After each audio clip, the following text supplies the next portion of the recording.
আবু হানিফা। এখন শুনুন ইমাম আবু হানিফা রহমতুল্লাহ আলাইহি কি বলেছেন। ইমাম আবু হানিফার কয়েকটি উক্তি এখানে আমি উল্লেখ করবো আপনাদের সামনে।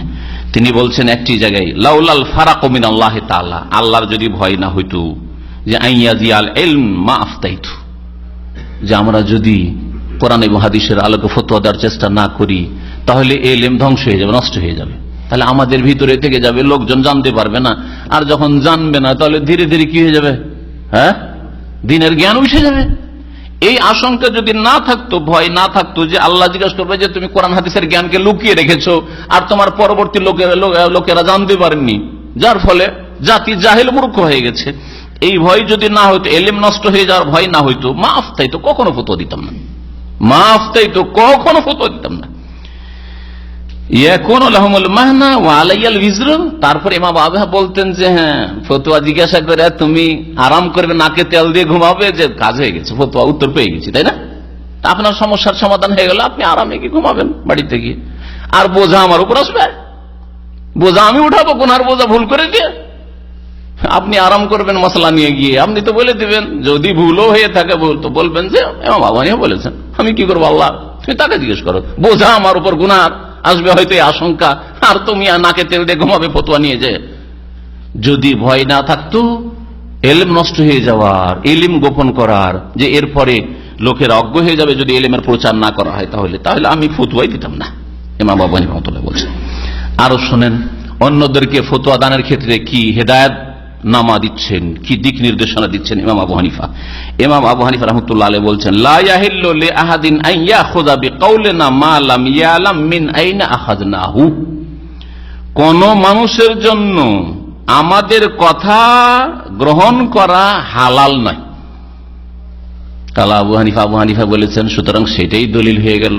কালা শাফি বলেছেন, দলিল হয়ে গেল।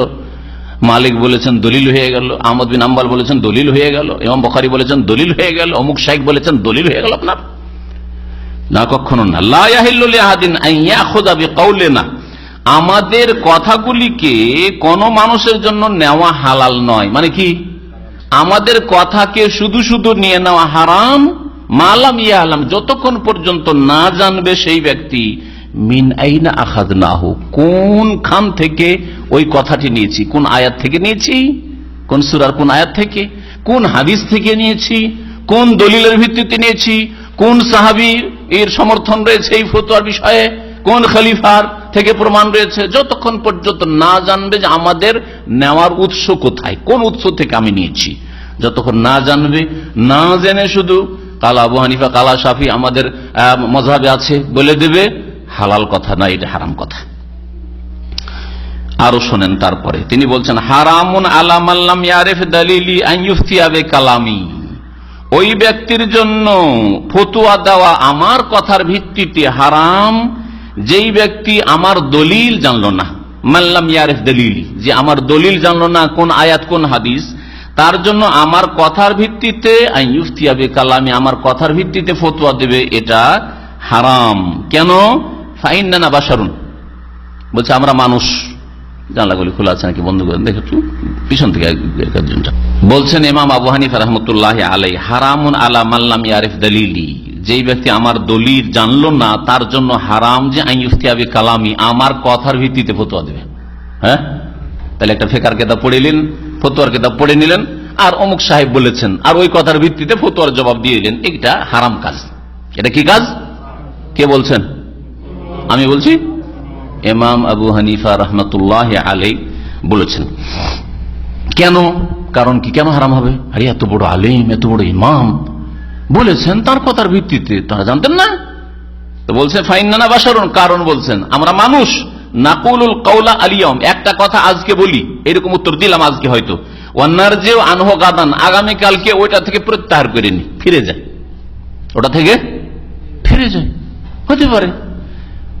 কখন আপনি দোষ চাপাবেন না যে শেখ আপনার একটা বক্তব্য শুনেছি যে আপনি এরকম ফতোয়া দিয়েছেন, আবার আজকে বলছেন এইরকম, কখন এটা বল, আমার এটা দোষ নয়। ইমাম আবু হানিফা রাহমাতুল্লাহ যদি এই কথা বলেন, তো আমি কোন ক্ষেত্রে আবার যে আজকে একটা কথা বলি, কালকে একটা কথা। সুতরাং 2-4-5 বছর আগে যদি আমি বক্তব্যে কোনো একটা মাসলায় উত্তর দিয়ে থাকি, যে ধরেন উদাহরণস্বরূপ আকিকাতে যদি বলে থাকে যে 7 দিনে 7ম দিনে আকিকা, 14 দিনে 21 দিনে নেই, আমার কাছে তখন সেই হাদিস 14 দিন 21 দিন হাদিস জয়ীফ ছিল আমার জ্ঞানে, আর এখন আমি জানি যে এই হাদিসটাও সহিহ, সুতরাং সপ্তম দিনে 24 দিনে 24 দিন কি বলছে 14 দিনের দিনে অথবা 21 দিনের দিনে যদি কেউ দায়িত্ব দিতে পারে, ফতোয়া পরিবর্তন হতে পারে। ফতোয়া পরিবর্তন হলে পরেরটাই যে ঠিক হবে নিশ্চিত তাও আল্লাহ আলম, আল্লাহ ভালো জানেন, হতে পারে এটা আমার ভুল হতে পারে, জরুরি নয় যে পরেরটাই ঠিক হবে। তবে আল্লাহ পাক রব্বুল আলামিন যেন ভালোর দিকে নিয়ে যান, মন্দর দিকে না নিয়ে যান। রব্বানা লা তুযিগ কুলুবানা বা'দা ইয হাদাইতানা। ইচ্ছা করে যাতে ভুল না হয়, অনিচ্ছাকৃত ভুল ভ্রান্তি হতে পারে, আল্লাহ মাফ করবেন। রব্বানা লা তুআখিযনা ইন নাসিনা ওয়া আখতানা। আল্লাহ ধরিও না আমাদেরকে, পাকড়াও করিও না যদি আমরা ভুলে যাই অথবা অনিচ্ছাকৃত ভুল করে দিই। আও আখতানা, ইচ্ছা করে ভুল করে আল্লাহ মাফ করবেন না, আল্লাহ ধরবেন। কিন্তু ভুলে গেলে অথবা ভুল করলে, অনিচ্ছাকৃত ভুল করলে আল্লাহ পাক ইনশাআল্লাহ তাআলা মাফ করবেন, গফুরুর রহিম তিনি। যেমন জনসাধারণকে আল্লাহ পাক মাফ করবেন, তেমন আলেমকে, তালেবে ইলমকে আল্লাহ পাক মাফ করবেন। আর একটি বক্তব্যে ইমাম আবু হানিফা রাহমাতুল্লাহ আলাইহি বলছেন, ইযা কুলতু কাওলান ইউখালিফু কিতাবাল্লাহ, আমি যদি কোনো কথা বলি, কোনো ফতোয়া দিই যেটা কিতাবুল্লাহর খেলাফ হয়ে যায়, তোমাদেরকে লাগে যে এটা কোরআনে কারীমের অমুক আয়াতের খেলাফ হয়ে গেছে, ওয়া খাবরা রাসূল সাল্লাল্লাহু আলাইহি ওয়াসাল্লাম, অথবা রাসূলুল্লাহ সাল্লাল্লাহু আলাইহি ওয়াসাল্লাম কোনো হাদিসের খেলাফ হয়ে যায়, ফাতরুকু কাওলি, তাহলে আমার কথা কি করিও, তরক করে দিও, ছেড়ে দিও। অন্য জায়গায় রয়েছে ফাদরিবু বিকাওলি আরযাল হায়াত, আমার কথাটি দেওয়ালে ছুঁড়ে মারিও, দেওয়ালে ছুঁড়ে ফেলিও। রাসূলুল্লাহ সাল্লাল্লাহু আলাইহি ওয়াসাল্লামের ক্ষেত্রে, কোরআন আয়াতের ক্ষেত্রে। আরেক জায়গায় রয়েছে শাহুল মুহাদ্দিস দেহলভী রাহমাতুল্লাহ আলাইহি, ভারতের প্রখ্যাত ইমাম মুহাদ্দিস ফকিহ, তিনি তার হুজ্জাতুল্লাহিল বালিগায় এইগুলি কোটেশন করেছেন, উল্লেখ করেছেন। অনেকগুলি কিতাবে রয়েছে, ইমাম শাওকানি একটি কিতাব রয়েছে, তাতেও রয়েছে, অনেক কিতাবে এই বিষয়গুলি রয়েছে। তো তাতে জিজ্ঞাসা করা হয়েছে আবু হানিফা রাহমাতুল্লাহ আলাইহিকে, যদি সাহাবীর কথার খেলাফ হয় আপনার কথা, তখন তিনি বলছেন উতরুকু কাওলি লিকাওলিস সাহাবা, আমার কথা সাহাবায়ে কেরামদের কথার বিরোধী হলে, বিপরীত হলে আমার কথা ছেড়ে দিও, সাহাবীদের কথা নিয়ে নিও, কারণ তারা সাহাবী, আমি সাহাবী না।